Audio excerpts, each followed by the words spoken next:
애초에 몇 년 전에 만났어도 퍼거슨 디아즈한테 안 돼요.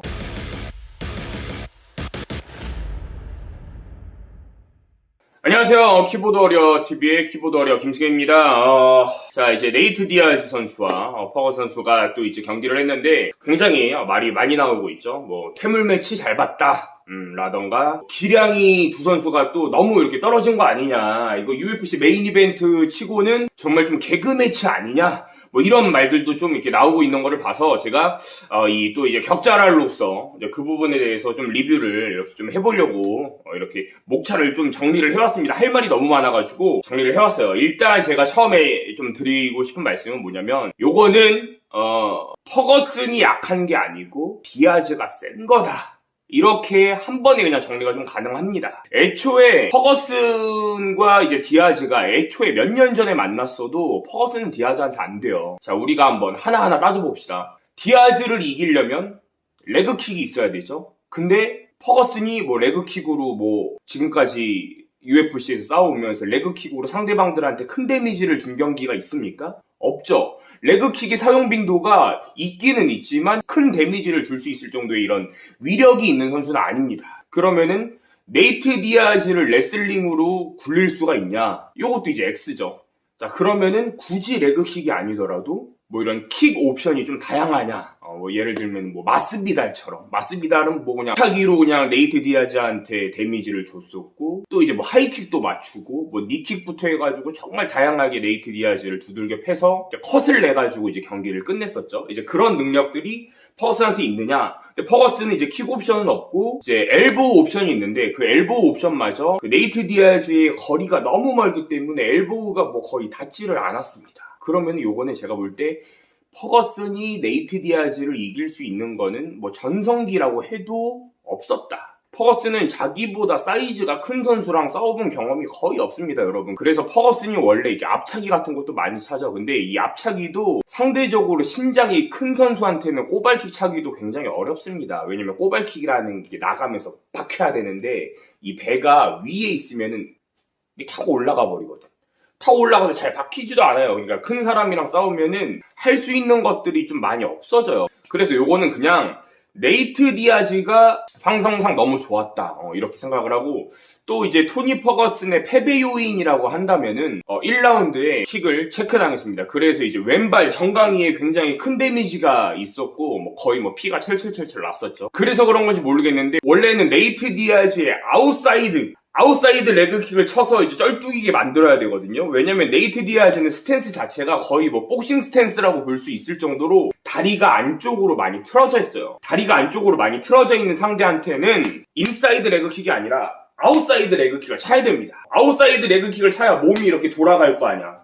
몸이 이렇게 돌아가면서 밸런스도 잃게 만들 수가 있고 데미지도 줄 수가 있고, 요거 완전 일석이조인데, 몸이 이렇게 돌아가 있는 상대한테 사이드 레그킥을 찬다? 요거는 뭐 이미 사실 다리가 안쪽으로 이렇게 들어가 있는 스탠스 자체가 인사이드 로우킥 방어를 이미 하고 있는 자세예요. 그러니까 데미지를 크게 줄 수 없을 뿐더러 오히려 찬 사람이 더 아플 수도 있다라는 거죠. 근데 토니 퍼거슨은 일단 자기 왼발이 좀 아프기 때문에 어쩔 수 없이 경기 내내 아웃사이드보다 인사이드 레그킥을 좀 많이 사용을 했었던 것 같습니다. 그리고 토니 퍼거슨의 공격 자체가 좀 단타 위주입니다. 원래 좀 단타 위주고, 단타로 그냥 힘 실어서 한번 치고 밸런스가 무너지면 그냥 무너진 대로 또 뭐 스피닝 엘보라던가 아니면 뭐 백스핀 블로우 약간 이런 식으로, 아니면 그냥 몇 바퀴 돌아서 빠져나간다든지 약간 이런 공격들이 거의 대부분인데, 뭐 이런 공격들이 뭐 도널드 세로니, 뭐 바르보자, 뭐 이런 선수들한테는 먹히겠지만, 네이트 디아즈 선수는 이미 거리 자체가 그 선수들과는 너무 다르게 엄청 굉장히 멀어요.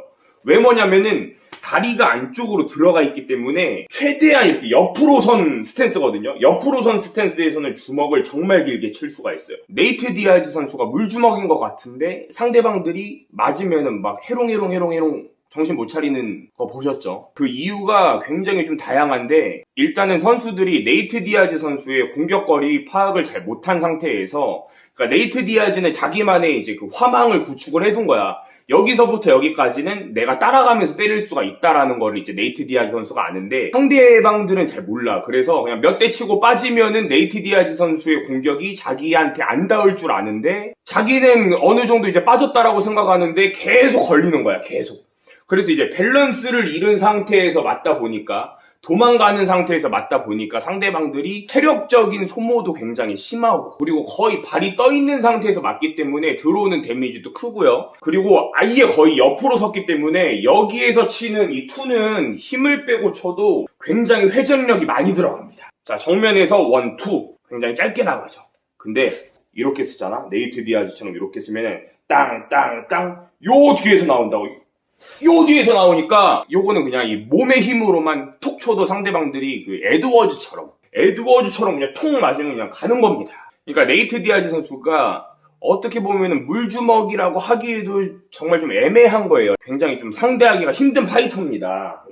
애초에 둘 다 가드가 좀 단단하진 않잖아요. 퍼거슨 선수도 가드가 좀 이렇게 단단한 스타일이 아니고 네이트 디아즈 선수도 이제 얼굴을 좀 많이 노출시키는 스타일인데 애초에 가드가 약한 상대끼리 싸울 때 단타충이랑 연타충이랑 싸우면 거의 뭐 진짜 무슨 핵펀치들끼리 싸우지 않는 이상 연타충이 이깁니다. 예를 들어서 페트레안이랑 뭐 알도 같은 경우죠. 이제 알도는 땅땅땅인데 페트레안은 땅땅땅에서 끝나는 게 아니라 땅땅땅땅 따라 들어간단 말이지. 근데 여기에서 한 번 밀리면 이제 지는 거거든요. 수싸움에서. 그러니까 이게 디아즈가 퍼거슨을 뭔가 이 타격전에서 우위를 점할 수가 있었던 게 많은 주먹의 볼륨 때문이었다라고도 이제 말씀을 좀 드릴 수가 있고요. 그리고 아까도 잠깐 말씀을 드렸었는데 디아즈 선수가 퍼거슨이 이런 스피닝 엘보라던가 이런 게 나오는 타이밍을 알고 있었어.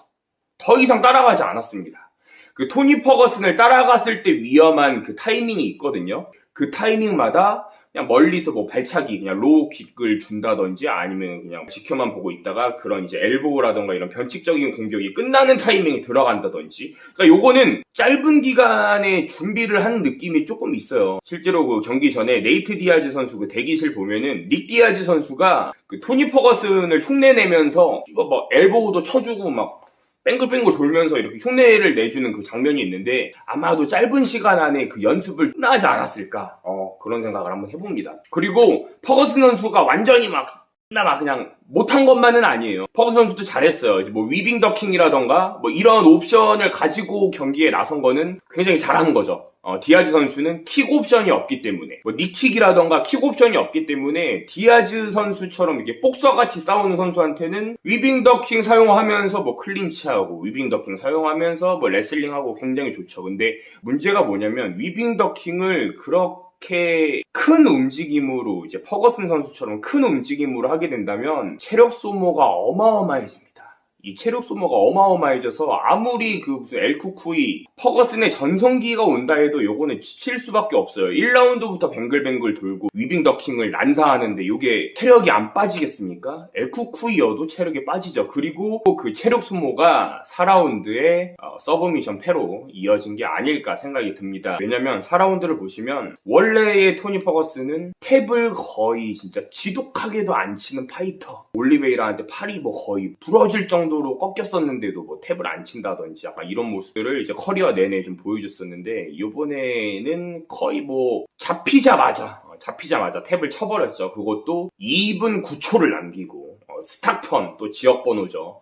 이제 네이트 디아즈 선수의 인스타 주소이기도 한데 209, 딱 209에 맞춰서 탭아웃을 또 받아냈습니다. 근데 여기에서 제가 왜 퍼거슨이 지쳤는지를 이제 유추해 볼 수가 있냐면 탭아웃을 할 수 있죠, 분명히. 왜냐면 제대로 잡히면은 이제 탭아웃을 할 수밖에 없어요. 이게 길로틴이 뭐 팔 하나랑 목 하나랑 이제 같이 잡힌 게 있고 목만 잡힌 게 있는데 목만 잡힌 길로틴은 진짜로 그냥 뭐 제대로 들어가면 뭐 그냥 바로 탭이 나오고 하니까 그럴 수도 있겠다 싶었는데 퍼거슨이 상대방이 이제 오른발 이제 네이트 디아즈 선수의 오른발이 올라오기 전에도 뭔가 이 스크램블을 해서 빠져나오려는 이런 움직임이 전혀 없었어. 그러니까 막 머리라도 대고 물구나무로 서기를 해서 막 빠져나온다든지 막 이런 모습을 좀 보여줬어야 되는데 그냥 목이 잡히자마자 그냥 됐다 살짝 포기한 느낌? 이런 느낌을 좀 받아가지고 요거는 그냥 근성의 문제가 아니라 제대로 잡힌 것도 있지만 체력적으로 부담이 된 상태에서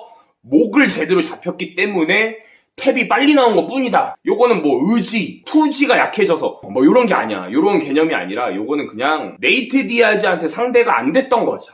저는 뭐 이렇게 보고 이 정도면은 뭐 네이트 디아즈가 이길 수밖에 없었던 이유에 대해서 설명을 꽤 많이 해드린 것 같고요. 토니 퍼거슨 선수 아직 여러분 네이트 디아즈한테 진 것뿐이지 네이트 디아즈니까 진 것뿐이고 상성이 안 좋아서 진 것뿐이지 토니 퍼거슨 아직 퇴물 아닙니다, 여러분. 토니 퍼거슨 선수가 챈들러랑 2차전 하면은 X나 팰 수 있습니다.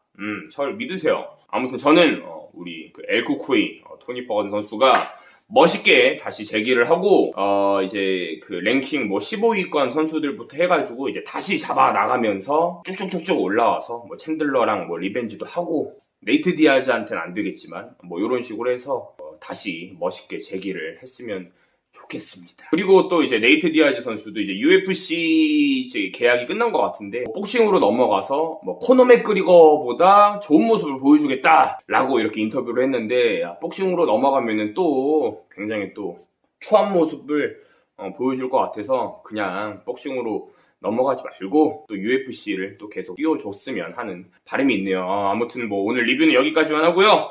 자, 정리를 해보자면 토니 퍼거슨이 퇴물된 게 아니고 네이트 디아즈가 강한 거다. 둘이 전성기 때 붙었어도 네이트 디아즈가 이겼다. 이런 식으로 또 정리를 한번 해보도록 하겠습니다. 뭐 무슨 유튜브 보니까 뭐 토니 퍼거슨이 퇴물됐다고? 말도 안 되는 소리입니다, 여러분. 아무튼 뭐 여기까지만 할게요. 오늘 리뷰 시청해주셔서 진심으로 감사드리고요. 다음에 더 좋은 컨텐츠로 돌아오도록 하겠습니다. 감사합니다. 덜렁!